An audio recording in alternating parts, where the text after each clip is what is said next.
In this video, we'll be conducting an end-to-end investigation in Splunk, tracking the activities of an APT group called Poison Ivy. We'll follow the cyber kill chain, identifying the attacker's activities at each stage of the kill chain all the way to the end. Also, later on in the video, I bring my friend Taddy, who's an offensive security engineer, to finish up the second half of the investigation with us by sharing his perspective from the offensive and attacker's point of view. This video is nothing but fun all the way through. So if you'd like to follow along, log into your TryHackMe account and join us as we tackle the incident handling with Splunk room. I'll see you in the video. Let's go into the scenario. A big corporation organization, Wayne Enterprises, has recently faced a cyber attack where the attackers broke into their network, found their way to the web server, and have successfully defaced their website, http://www.imreallynotbatman.com. Their website is now showing the trademark of the attackers with the message, "Your site has been defaced," as shown below. They have requested us to join them as a security analyst and help them investigate this cyber attack and find the root cause and all the attackers' activities within their network. The good thing is they have Splunk already in place, so we have got all the event logs related to the attackers' activities captured. We need to explore the records and find how the attack got into their network and what actions they performed. This investigation comes under the detection and analysis phase. During our investigation, we'll be using Splunk as our SIM, and logs are being ingested from the web server, the firewall, the Suricata, Sysmon, and in the data summary tab. I should definitely have Splunk like all spun up now. I think Splunk is at this IP address, so let's go there. Oopsie. Nice. All right, so let's go ahead and go into the search and reporting. Okay, and let's look at the access to data we have. We have this. Let's see, hosts. All right, sources. We have Suricata. We have these log files. We have Windows event logs. We have Windows registry logs. We have this scans logs from this host. What host do we have? So we have this host, Splunk, Suricata. We've got a server, desk, and we have a server here. Let's see, source types. Mainly Windows event logs. We got FortiGate traffic, IIS. We have a Nessus scan traffic. We have DHCP traffic. We have DNS, HTTP, ICMP, LDAP, SMB, SNMP, TCP, and Suricata. Nice. We've got a lot of logs here. All right, so the interesting log sources that will help us in our investigation. So we have the Win event log right here. Let's see, Win event log. Yeah, so we have a couple of logs. We have the ones for application. Let's see how it's looking. We have the ones for application. We have the ones for Sysmon, security, and then system. So these are all Windows event logs. And then we have Windows registry logs. So this contains registry details. So I guess like modifications and deletions. And then we have the XML. What's that one at? Where's that at? XML Win event logs. So the source type, I know I saw that maybe over here. Oh, there it is. So we have the XML Win event logs, and these contain Sysmon events. Really? Well, they contain Sysmon events and are important for the investigation sort of view. And then we have the FortiGate logs. So FortiGate, I believe, is UTM. What's UTM again? UTM is a Universal Threat Monitoring, I think. Forget these acronyms. UTM, cybersecurity. Oh my goodness. I completely messed that up. It's a unified threat management. What did I even say? Universal threat management. Anyways, a UTM is a unified threat management system. So that's FortiGate UTM. Then we have IIS. This is like Microsoft IIS web server logs. We have Nessus scan. This is like the results from a Nessus vulnerability scan. We have Suricata. Let's Suricata again. So we have Suricata. This is Suricata is an IDS. So this will show us like the different alerts that might have triggered by the Suricata IDS that might have been used in this network. And then we have a HTTP stream. We have a HTTP stream logs. This will show you HTTP network flow data, and then we have DNS stream logs, which also show us DNS network data. We have ICMP logs, which will also show us ICMP related data. We also have like LDAP, DHCP. Those should probably maybe be useful. We have like 16 of those, but we'll see if they're gonna come in handy. All right. Also, let's just know that all the events are present in the index.v1. So this is the index where actually you should put this like all the time or something. All right. So this is where all the logs are stored in this index. And wow, we already see like some logs coming from Russia. That's not good. Anyways, we're ready to get started. So gonna just hit completed for that one, which I already did. And then we're going to go on to the reconnaissance phase. Reconnaissance is an attempt to discover and collect information about a target. And it could be a knowledge about the system in use, the web application, or the employee, or location. This is like, just trying to find details about who you're trying to attack at that moment. So we'll start our analysis by examining any reconnaissance attempt against the web server imreallynotbatman.com. From an analyst perspective, where do we first need to look? If we look at the available log sources, we will find some log sources covering network traffic, which means means all the inbound communication towards our web server will be logged into the log source that contains the web traffic. Let's search by searching for the domain in the search head and see which log source includes the trace of our domain. So our search here is still using the bots v1 index and just searching for I am really not Batman.com. Now this is probably not the best way of like searching because like you're not telling Splunk what field this falls under, but you know, since we're like sort of in a demo or test environment, you know, we're not caring too much about that. All right, so we'll also search for that within the bots v1 index. We can see the different log sources that are contained here. So source types, we can see there's a Suricata source, there's an HTTP source for that. There's also a FortiGate UTM source, and there's also an IIS source for that. So for the name of these log sources, it's clear which what each log source may contain. Every analyst may have a different approach to investigating a scenario. Our first task is to identify the IP address, attempting to perform reconnaissance activity on our web server. Remember the web server, this one, and it would be obvious to look at the web traffic coming into the network. We can start looking into any of the log sources above. We can start looking into any of the log sources. Let's see. We're looking for web logs, so we can look at the HTTP logs here, and that would just automatically add it to our search. And then, okay, nice. So we're looking for the source IP address because we're actually looking for the source of the reconnaissance against the web server. So let's see. We have a bunch of fields here. Source IP. So we have only one source IP here, which is very interesting. So it does mean like this is probably where things are coming from. But if this is the only IP address, then I mean I hope and I do think that all of this activity should be reconnaissance since that's the only source IP. So I guess if we look at what's going on here in the logs, probably want to see like maybe some GET requests or something that's shown as a GET request at least, maybe. Hopefully. Let's see. Source content. This document may be found. Request. Nothing about what kind of request this is. Interesting. Anyways, so it's just one request. Let's see if there's any other thing here. Maybe the raw text. Oh, okay, I see it. Request right here. So post. This is in the request field. So let's see. I just want to validate that it's like, you know, a get or a post or whatever kind of request. Maybe that field is not getting parsed or something. But yeah, I see it in the raw text. So like right here where we have like request. Where's it at? Okay, some have the details, some don't. So like for example, this one has post right here, and then we can see like probably this one has like something else. Maybe we'll look into the request field. Where is that at? Request. Yeah, so like I think the 303 ones don't like tell you what it was, which is interesting. I'm just going on a rabbit hole right here right now. Not like what we're looking for, but yeah. Okay, so yeah, we see some. Okay, so we see some in the HTTP method posts, and maybe some don't have that details. But yeah, all right, cool. That was just like a random rabbit hole that I just went down for no reason. All right, let's get back into the task. Okay, so note, the important thing to note is if you don't find a field of interest, keep scrolling in the left panel. When you click on the field, it will contain all the values it finds in the logs. So far, we found 2 IPs in the source IP field. Okay, so we're definitely a bit wrong here because I found just one IP. Let's see, source IP, I only have, let's see, source. Oh, it was 2 IPs. Oh, okay. I was wrong then. So it was 2 IPs. All right. I guess we're on the right path. So the first IP seems to contain a high percentage of logs as compared to the other IP, which is very obvious here. So this is like 17,000 logs, which is like 93% of the logs. And this other one is like just 1,200 plus. It's like about 6% of the logs. So if you want to confirm that further, click on each IP one by one, which will be added to the query, and look at the logs. You'll find your answer. To further confirm our suspicion about the IP address, we can look at the interesting fields like user agents, post request URIs. Okay, that makes sense because that's where I was looking at, you know, the kind of requests that was coming from it, which I guess I was looking through the raw logs, but I guess a more aggregated view would be better. So we could just start by first limiting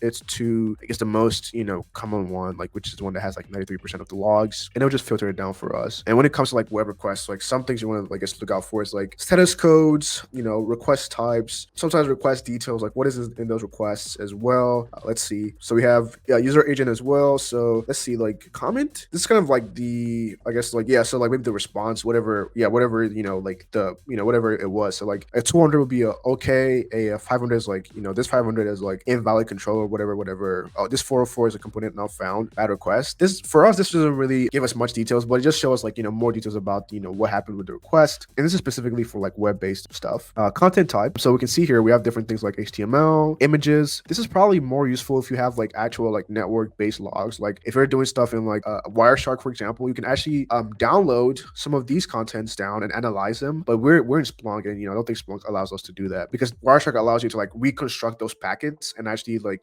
do stuff with it. And then next you have the HTTP method. So you see a bunch of posts, which is like this IP address is sending a bunch of requests to the I'm really not Batman website, whatever it's called. You see a bunch of GET requests. So GET is like it's requesting information from the website. Obviously, one of options, connect, pop, find, trace. These are like some pretty interesting sort of HTTP methods. You have the refer. So the refer is basically where a request is coming from. So who sent what endpoint sent this request to this other sort of endpoint, right? So see a bunch of requests are coming from this refer. This one is actually very interesting right here. So where the content type is plain text, echo. This is probably like some sort of like weird like shell code or something. And then we have some JavaScript stuff. So right here, this is very interesting. We have some other stuff here. So there's like some weirdness going on, but we can see some of that in the HTTP refer, and then the HTTP user agent as well. So right here we see a bunch of like different kind of user agents. This is like like a Chrome browser or something, from a Windows, or from a what? From a Chrome. Yes, from a Windows. Okay, so from a Windows NT, whatever. It's just like from a Mozilla, Chrome, Windows NT, and a bunch of really interesting user agents here as well. So there's a lot of things you can find in the web request. So we've looked right now. I've only looked at the HTTP logs. I do believe that there were other logs that were present for this IP address. Let me clear this out. And I believe the other logs that were present, I think there was Suricata. So let's look at that. Suricata source type. So there was Suricata. So if you remember, Suricata was like Suricata is I believe it's the network intrusion detection system. So it would show us some like maybe like some alerts that were generated for this IP address. So actually use Suricata as part of our query and see what might have been generated. Okay. So this is actually the destination IP address. Let's see. I guess flow ID. Oh, this just seems like just regular like network stuff. I don't see anything like alerting here. So event type, yeah. So source port, destination port, should be content, get protocol. Yeah, it doesn't seem like Suricata is like doing anything like at all here. At least from what I see here, it doesn't look like it is. So let's look at that. Let's see. Oh, alert. Okay, good. Let's see. Maybe like let's add these as fields to the side. Action, alert action, alert severity, signature ID. All right, cool. Okay, let's see. So this thing, there's like just one. Okay, these are all allowed. So they were all allowed. Category. Oh, but there was still a bunch of different kind of alerts though. So there was like a web application attack, network Trojan, attempted administrative privilege gain, generic protocol command code, attempted information leak, access to a potentially vulnerable web application, information leak, detection of a network scan, potentially bad traffic. So there's a lot of bad things going on here, but it seems like everything was pretty much allowed. We have 473 alert actions that were all allowed. Severity, different levels here. Signatures. So a bunch of things were alerted for, but they were all allowed, which I think is very interesting. And it kind of checks out, because if you add all of these together, I think it's probably going to come down to probably around the same 473 events that were allowed. Very interesting stuff. All right, let's go ahead and answer the questions here. All right, let's see. How are we doing? Pretty good so far. All right. Once Recon Alert highlighted the CVE value associated with the attack attempt. What is the CVE value? All right, let's look at the category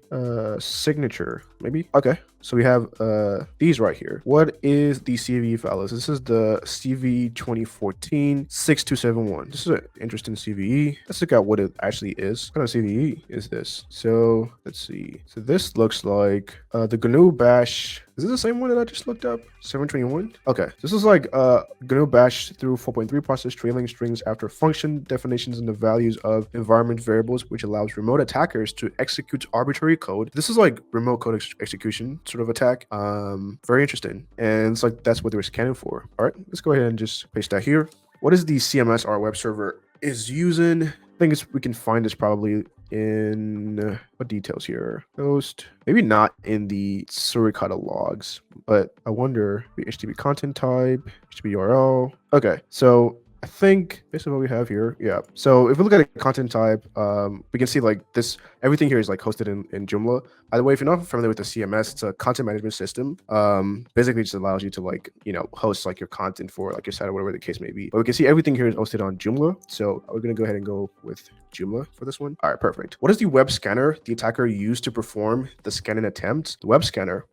Interesting. Let's see the web scanner. Let's see. Maybe we'll be in the user agent, right? Let's see. So we have Acunetics. This kind of stands out to me. And a lot of times I think scanners are typically, you can typically find scanners in like user agent details. But let's see what Acunetics is. Okay, so yeah, that already like, you know, raises my eyebrows. It's a vulnerability scanner. So I would go with my hunch and go for that one. Acunetics. Okay, perfect. What is the IP address of the server? I'm really not Batman. So this is probably going to be the destination IP that everything is going to. So we have this and this. Well, this is the one that has like most of the requests come into it, majority of the requests. So I would go with that one. Ah, nice. Okay, that was pretty interesting. So we've kind of been able to identify like the reconnaissance part of the attack, which is pretty interesting. So we kind of know at this point, we kind of know what the, you know, attack and IP address is, which is this sort of 40.80.148.42. We also know that the web server is being hosted in Joomla, and the attacker is also using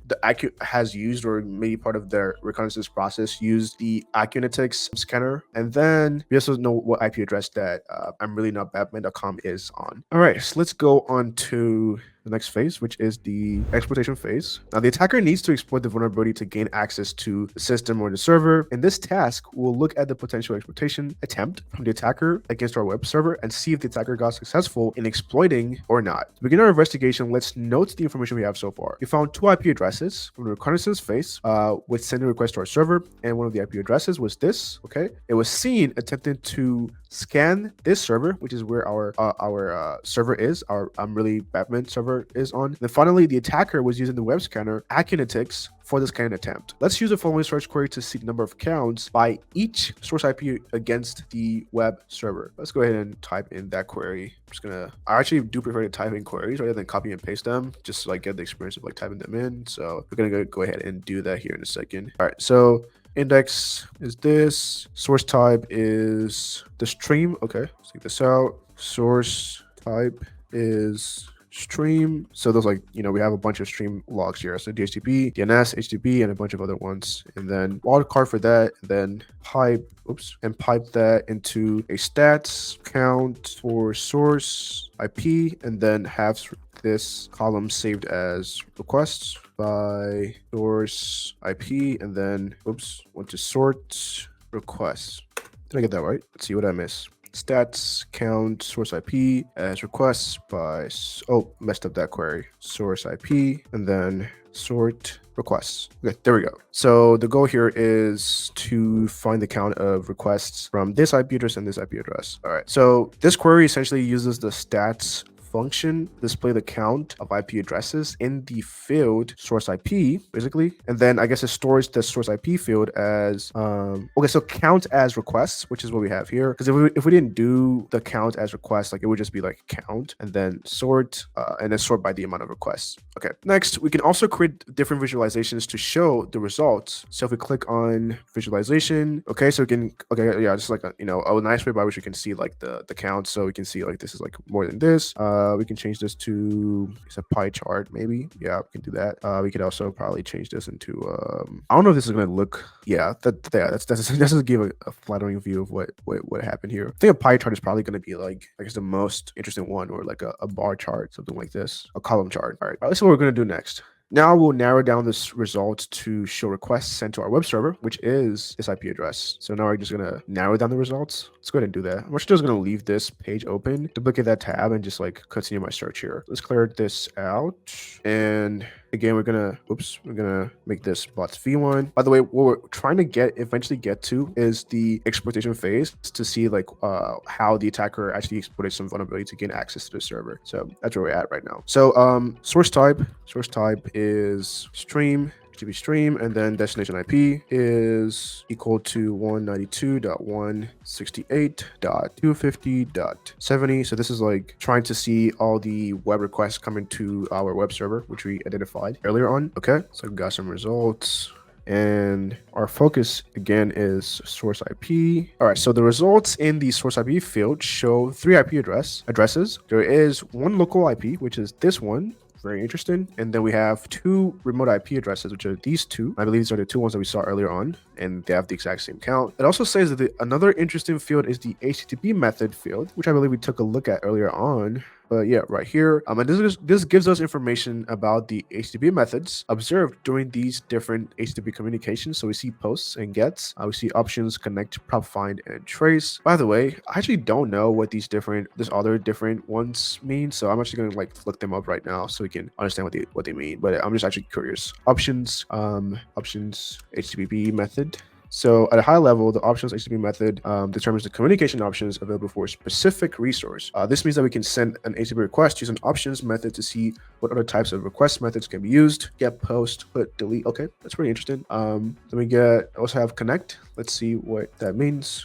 So the connect method starts two-way communications with the requested resource. Okay, very interesting. And then next we have the prop find. I wonder what that means. Prop find is used to retrieve properties stored as XML from a web resource. Very interesting as well. Next we have trace. Oops. The HTTP trace method is designed for diagnostic purposes. If enabled, the web server will respond to requests that use the trace method by echoing in its response the exact request that was received. If enabled, the web server will respond to requests that use the trace method by echoing in its response the exact request that was received. Okay. That makes sense. It's like, I guess that kind of has something to do with like HTTP traces. All right, so let's kind of see what kind of traffic is coming through the post requests, and we're going to narrow down to just post requests. So let's go back to the HTTP methods here and just simply choose post requests. And again, a post request is like essentially the requests that are being made from a remote source to our destination. So we're going to be looking at what requests were being sent from whatever source IP to our destination IP, which is our for our web server here. So the results in the source IP field, let's look at that. They show 2 IP addresses sending all the post requests to our servers, and there are some interesting fields. So we have the form data as well, which is an interesting field. Let's look at the form data field. Boom. Here. All right. The form data field. So this looks like some form data. So it does seem like this site probably had like an input box of some sort that allowed you to like put details in, like maybe multiple input boxes allowed you to put like details in and stuff like that. So you can see like right here, like that's what like forms, I believe forms formed the queries like that were being made to the web server. Right, so it looks like mail to sample email. It's like ordering equals newest and short phrase. Yeah, all that stuff. And then HTTP user agent. I think we already looked at that previously. And we can see that we have this. We have Python. Probably could be like some automation here. And then we have another Windows user agent. And then next we have the URI. So RSTU URI. So yeah, this is what kind of found what endpoints the server was making post requests to. Right? So it seems like a bunch of the post requests were being made to this. So this kind of actually correlates to what I was saying earlier on in regards to the search, right? If there was a search kind of functionality on the site, that means there was somewhat of like a box in the site that the attacker could like put things into to make these post requests. So they're probably trying to like send a bunch of data into the website to like for reconnaissance, and then use that data to like determine what's going to be like their sort of like exploitation, I guess, like pathway. So that kind of like puts the picture together. Okay, let's go back into TryHackMe and see what they're saying. Going over that, all of that. The term Joomla is associated with the web server found in a couple of fields like the URI path, the HTTP refer, and this means our web server is using the Joomla CMS, which is a content management system, in the backend. A little search on the internet for the admin login page of the Joomla CMS will show as this, and I think this is one of the ones. Yeah, so this is one of the ones that they were making a bunch of requests to, which is pretty interesting. It is important because this URI contains the login page to access the web portal. Therefore, we will be examining the traffic coming into this admin panel for a potential brute force attack. And beyond that, just what I just mentioned just now. So it's administrator login page, and then also like a login page. But beyond that, maybe after they logged in, there was this functionality that they could use to further exploit after probably like maybe brute force and all of that. We can narrow down our search to see the request sent to the login portal using this information. Let's go ahead and do that. So we do know that the login is for this, so we can just add that in there. So source type is this. That is still correct. The destination IP is still this, and the method is still post. Well, it's have to be post. Well, let's see all requests for this URI. All right. Okay, cool. We have 1248 request. Okay. And then if we explore the form data, which I believe was what showed us what was being sent, we can now see all the different things that were being sent into the login page. Basically, this field contains the requests that were sent through the form on the admin panel page, which has a login page, and we suspect that the attacker may have tried multiple credentials in an attempt to gain access to the admin panel. To confirm that, we can dig deeper into the values contained within the form field data using this query. Okay, let's go ahead and try to use the query that I have here. So after this, we can do a pipe. Okay, I guess this would give us a better visualization of what we're trying to find here. So we're gonna use a table function, and then we're looking for the time column and the URI column, the source IP column, and the destination IP column, and finally the form data column. This gives us a better visualization of what's happening. Okay, yeah, for a second there, I thought it was crazy. It was like, why is it saying action? I was like, it's supposed to be username and like password or something like that, right? So we can see that here now, right? So we see username, and we can see password again. So we can see a bunch of admin.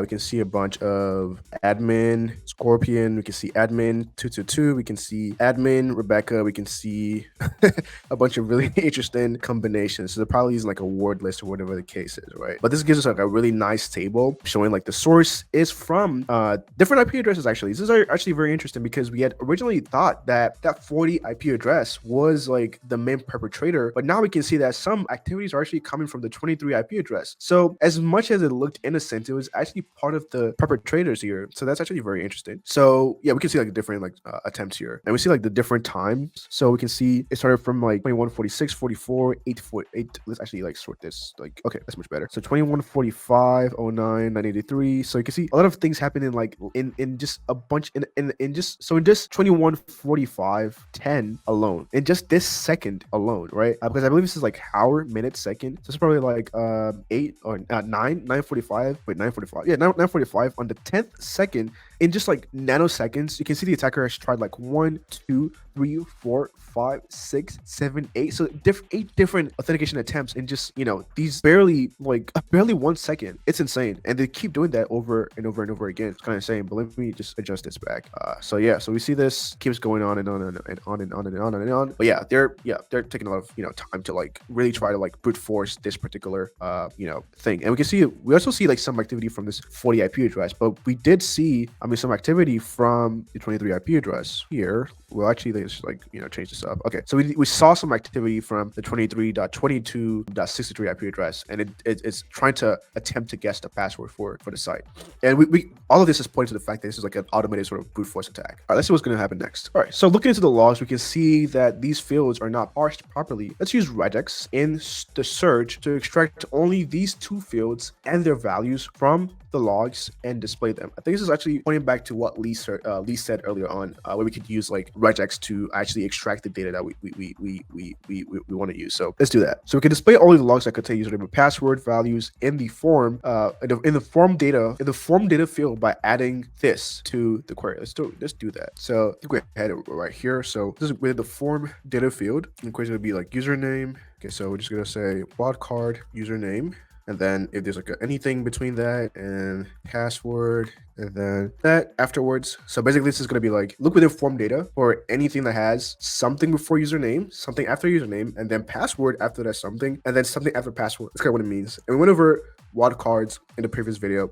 Excuse me. We went over wildcards in the previous video, but basically it's gonna help you to like identify values before and after, you know, a specific thing you're looking for. Let's go ahead and search for this. Okay, so now we've limited the search to just like everything that has username and password in it. Next, we can use Regex to extract all the password values found against the field password in the log. So we see all these passwords here, so we can try to extract these values, and we can use the Rex function within Splunk. So what we can do for that, this is what it's gonna look like. Let's see. Rex. Okay, right after that. So it's not gonna, okay, it's gonna be before the table. So just gonna go one step here, and then we're gonna use the Rex field equals form data, and we're trying to grab password equals question mark creds, and then all right, I need to know what that means. Well, I need to know what that means because I think there's like a Regex. And you know what? Actually, perfect. Let's ask ChatGPT what that means because that just like looked like a whole bunch of. All right, let's look at the answer from ChatGPT. All right, so So the expression you've provided is a regular expression. I'm using the context of log parsing for something like Splunk. So basically, Rex is used to perform the field extraction. The field form data appears to be the name of the field from which you're trying to extract the data from, which is this. And then, actually, no, it's not field form data. It should be field equals form data. Missing that.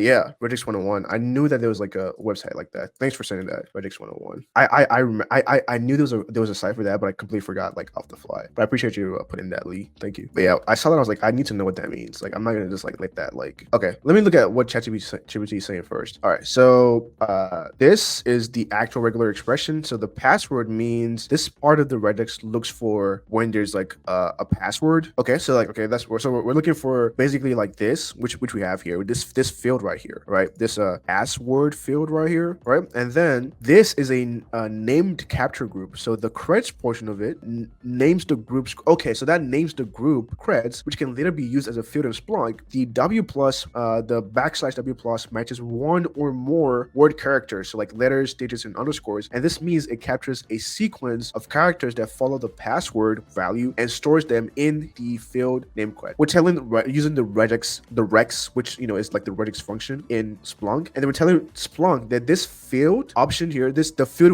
what you want to use this regex for is the form data field, which you have right here. And then we're telling it what we want to pass into it. So basically, we want to literally look for the values within password, and I believe store that as a creds. And then I think this is like looking for like words according to yeah. So it matches any word character. So I think that's how I understand it to be, and I believe that's what it means. So let's actually go ahead and run this. That's kind of like the learning expenditure there. So I'm trying to like figure out what that regex means. Man, I haven't used like all these like weird things in quite a while. I feel like so out of touch. All right, so after running that query, what does this say? Okay, so we're just saying the table one right here is just source IP and creds. Okay, now we can call that value store, right? We could call that name capture group that we said. So we're just gonna limit this table now to just the source IP and the creds, which is what we stored in here. So let's do that. Okay, it's very interesting. So we can see a bunch of like passwords here. So Scorpion 2022, Rebecca, Star, Birdie, Doggy. Yeah, that's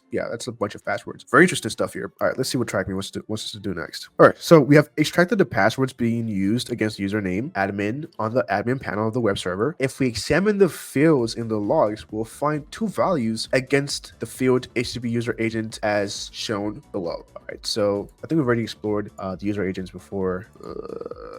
Let's put that in verbose mode. All right, and then go back here, user agent. All right, so we have the Python one and the Mozilla one. So the Python is probably like the automated one. The first value clearly shows attacker using a Python script. Yeah, that kind of makes sense to automate the brute force against our server. But one request came from a Mozilla browser. Why? To find the answer to this query, let's slightly change to the about search query and add HTTP user agent, a field in the search head. So let's create a table to display key findings, to display key fields and values by appending this to the search query that we currently have. Okay, let's go ahead and try to do that. So what we're trying to do here is we're trying to know why the attacker made a request from the Mozilla browser that we saw here, because that was only one request that they made, right? Why'd they do that? So let's go ahead and define this query. Actually, I'm just going to duplicate this tab and continue what I'm doing from here. So I don't want to take out that query. I'm just going to leave it as it is. I don't know if I'm going to need it. So let's jump in here. We're going to leave this, and then our table is going to add the time.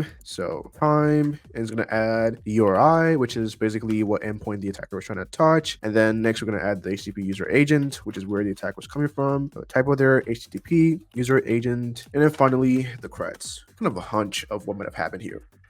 All right, so this is obviously like where they're going to be hitting, which is like the login page. And the first request here, which was like at 214805, was from this IP address. Okay, interesting.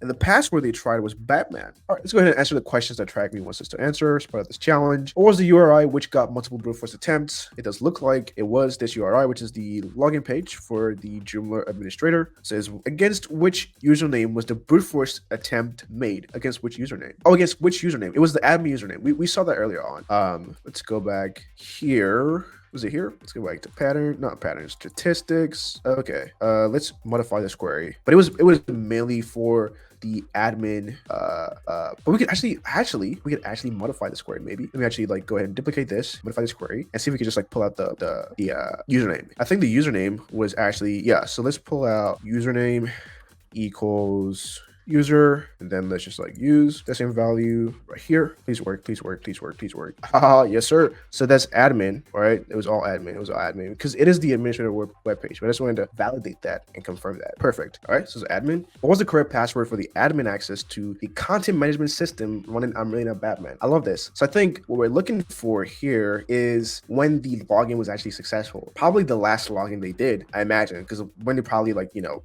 find the right password, it would stop the brute force. All right, so let's do, we have 413 events. Let us do this. Okay, let's add time to this, because why are we just like freaking just like looking at this raw? I think it's like adds more context for us. Okay, perfect. So let's just put this all the way down, starting from this turn. I wonder, I'll be surprised. I'd be surprised. Okay, I'm wrong. Okay, yeah, I know I was wrong. Basically, this was the last request, right? All right, how many unique passwords were attempted in the brute force attempt? I think that Splunk has like a field for unique. Let's see. Actually, what if we just like do a visualization? That could be like a very like, let's see, it's like a pie chart or something. Non-numeric data, source IP. But yeah, that's not the approach I want to take. I know Splunk has like a unique. Splunk has a unique. Let's see. It has a unique Splunk unique values. Yeah. So yeah, there's like a unique function. So let's do. I think it's just like you do like a unique creds or something. Let's see, unique.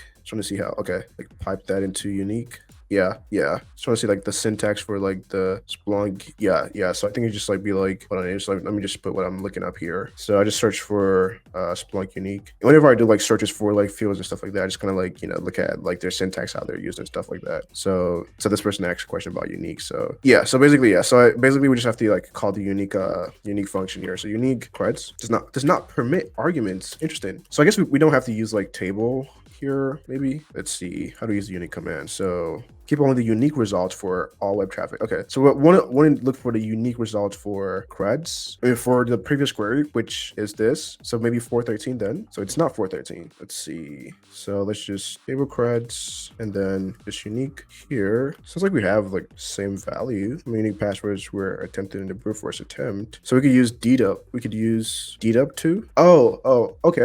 Let's see. Dedup creds. Oh, okay, I see that makes sense. That kind of makes sense where like people were like, I guess, talking about Dedup here. So it's like personally was talking about like in Dedup. So Dedup creds 412. I don't think it's 412. Oh, it is 412. Look at that. It was 412. So okay, so we use the Dedup function to basically reduce it to like to remove any duplicate kind of like requests for the creds, which we already got from this. Okay, so Dedup creds, perfect. Now, what IP address is likely attempting a brute force password attack against Batman.com? We already saw like the IP address is coming from is source IP. Let's see, source IP. This is the IP address, obviously. This is like the notorious one. So let's grab that, copy that, and all right, after finding the correct password, which IP did the attacker used to log into the admin panel? So this was the IP they used to log into the admin panel right here, which was the one that was like the successful one, obviously, what we found for the correct admin password here. So boom, there we go. That was, oh my goodness. It just blows my mind how like sometimes like the answer you're looking for is like right in front of you, and just because like you're so zoned in, like you're not able to like immediately find like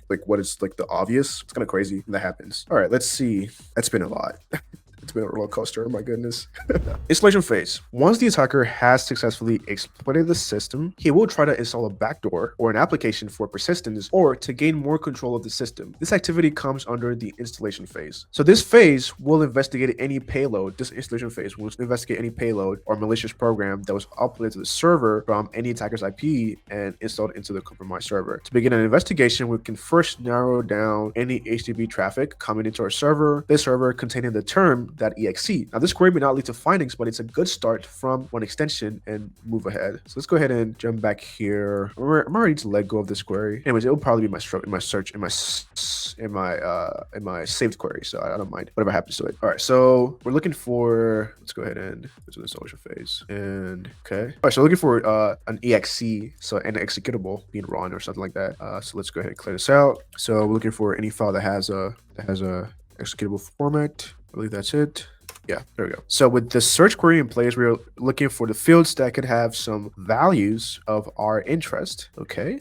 So we see a bunch of things here. And then it says a part file name field. Let's see what that looks like. Part file name field. It does seem like that's in the more field. So there aren't any fields already present here that we can find anything interested in. So we're gonna look at the part file name fields, which is in the extra fields here. So let's see. Okay, part file name field right here. I'm gonna add that and see what's inside it. There we go. Okay, interesting. So we have an executable here, or two executables. We have 3791.exe and then agent.php. All right, next we need to find any of these files that came from the IP address that we found to be associated with the attack. Okay, so we already know the IP address the IP addresses that were associated with the attack, but let's first add this as our search, then take out this .exe because we already found that file or executable. And then next, let's see what's, I guess not source IP. I don't want to add like source IP as a field that I just immediately see. And I already see a bunch of weird stuff going on here. Okay, let's see what we're missing here. CIP, weird. Part file name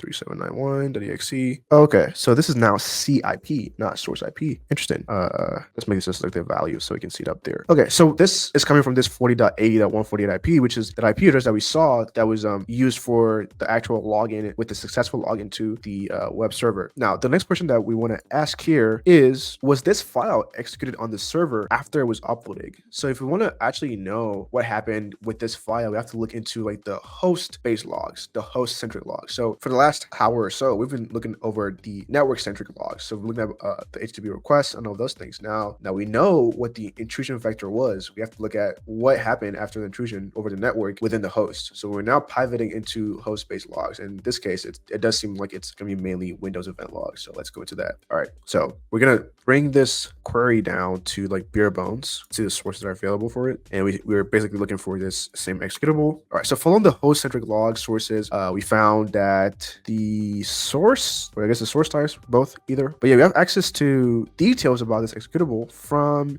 sysmon, from the security logs, from Suricata, and from a UDP port 514. Let's see what UDP port 514 is. The syslog. Okay, that makes sense. All right, so yeah, so basically logs for the Windows event logs, the FortiGate UTM, and the Suricata. So next thing we have here is for the evidence of execution, we can leverage sysmon and look at the event code 1 for program execution. And here we can see what that event code does. So right here, so we scroll down. Event ID 1. So this process execution. So event ID 1 is for process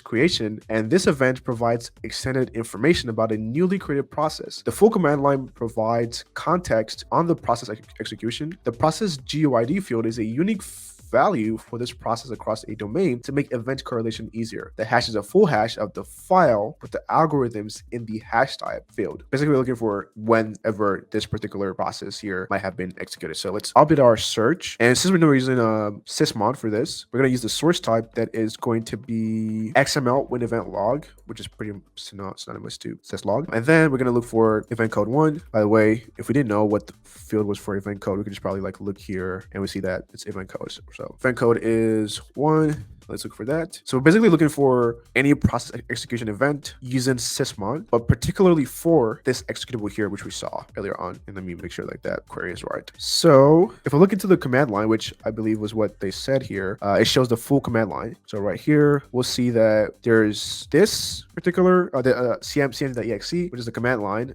We can see this particular process as well. We can see con host. And we can see this weird command line execution with these weird arguments, which is very interesting. All right. So now let's go ahead and answer the questions that TryHackMe is asking of us. So yeah, so we can see like this file was executed on the compromised server. And we can also look at the other host-centric log sources to confirm the results. So next, the question we have here is sysmon also collects the hash value of the processes being created. What is the MD5 hash of the program 3791.exe? So let's see where the hash is stored for sysmon, what the value for hash is for sysmon. Okay, hashes right here. Okay, so we have SHA-1, MD5. Okay, perfect. How do we know which is which? It seems like they're not all the same. So we're looking for the MD5 hash of the program 3791.exe. We could probably limit this search for the command line to this because that's the one that we're particularly interested in. And then we can then go ahead and look for the hash right here. And it does look like the MD5 hash is this. It's gonna go ahead and I'm just gonna go ahead and copy all of that and just kind of strip it out down in the field. So we're not looking for the imp hash. We're not looking for the SHA-256 hash either, but we are concerned about the MD5 hash. So let's go ahead and take that out. And that looks good. And look at the logs. Which user executed the program 3791.exe on the server? Let's see. Should probably be like a user component here. Let's see. Current directory, event name, maybe? Nope, not name. Okay, user ID. So you have the user, user ID, user ID. So user, you can just grab that. So NT authority, user. And then finally, search hash and VirusTotal. What other name is associated with this file, 3791.exe? Let's look that up. So let's just grab the hash and then let's just go to VirusTotal and just paste that in there. Search that. And this is a very, very malicious file, and they're asking us what other name is associated with this file. And let's see details, ab.exe. This is definitely the answer, but it does look like this is definitely doing a bunch of really weird things. Imports, so it imports like various DLLs. Very interesting. Community, poison ivy. This is hilarious. That's hilarious. That is anyways, this is ab.exe. That's the other name associated with this file. If you've made it this far, I'm sure you've learned a lot. To help you solidify your learning, here are 2 more videos for you. The one on my left teaches you everything you need to get started with the Splunk processing language. And the one on my right is another investigation, but this time digging deeper into a Windows intrusion attack. I'll see you over there.